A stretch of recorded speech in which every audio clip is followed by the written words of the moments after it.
les marchés pourraient-ils cette fois encore freiner Donald Trump? On a aujourd'hui une tension sur les rendements de l'obligation américaine et une baisse du dollar. C'est rare de voir à la fois le dollar baisser et les rendements de la dette américaine augmenter. Qu'est-ce que ça nous dit? Est-ce que c'est une alerte qu'envoie aujourd'hui le marché, John?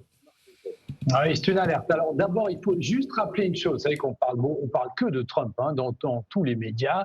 Rappelons juste une chose, c'est qu'on a eu une très très forte tension sur les rendements japonais ce matin. Le 40 ans, les rendements à 40 ans sont passés au-delà des 4% pour la première fois de l'histoire japonaise. Et il y a un stress aussi sur le Japon. Alors oui, évidemment, il y a toutes les déclarations de Trump, mais d'un autre côté, il y a aussi le stress sur l'obligataire japonais. Il ne faut pas l'oublier dans la tendance du jour. Bah, évidemment, l'autre question, puisque maintenant on parle de Donald Trump, vous allez en parler un peu plus tard, Guillaume, mais l'Europe détient près de 8 000 milliards d'actifs américains, obligataires, actions. Donc ça, c'est un levier qui a rarement été mis en avant dans le débat public. Il était quelquefois mis en avant par les Chinois en disant, bah, écoutez, nous, s'il y a un problème avec les États-Unis, on va vendre tous nos treasuries. Et évidemment, c'est un mouvement de pression. Et cerise sur le gâteau, il y a quelques minutes de ça, un fonds de pension danois qui s'appelle Academiker Pension,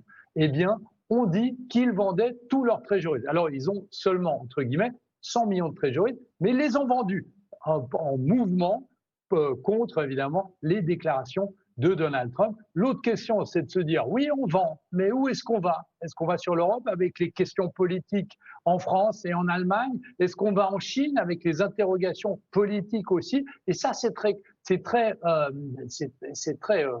contrariant pour l'investisseur, mais tout ce bruit, évidemment, fait partir, en tout cas sur le court terme, les investisseurs du dollar. Et il y a aussi quelques minutes de ça, le secrétaire d'État au Trésor, Scott Bessent, a dit qu'il fallait essayer de faire redescendre la pression sur le Groenland notamment et qu'il fallait surtout avoir des discussions entre les protagonistes. Alors évidemment, après, c'est très simple de le dire.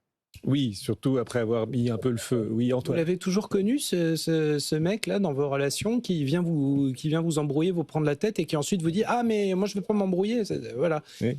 Ah, Vladimir Poutine avec l'Ukraine, il fait un peu ça aussi, lui. Oui, alors lui, c'est un ça. autre genre. Ils inversent tout à chaque fois. Non, mais voilà, on en est là.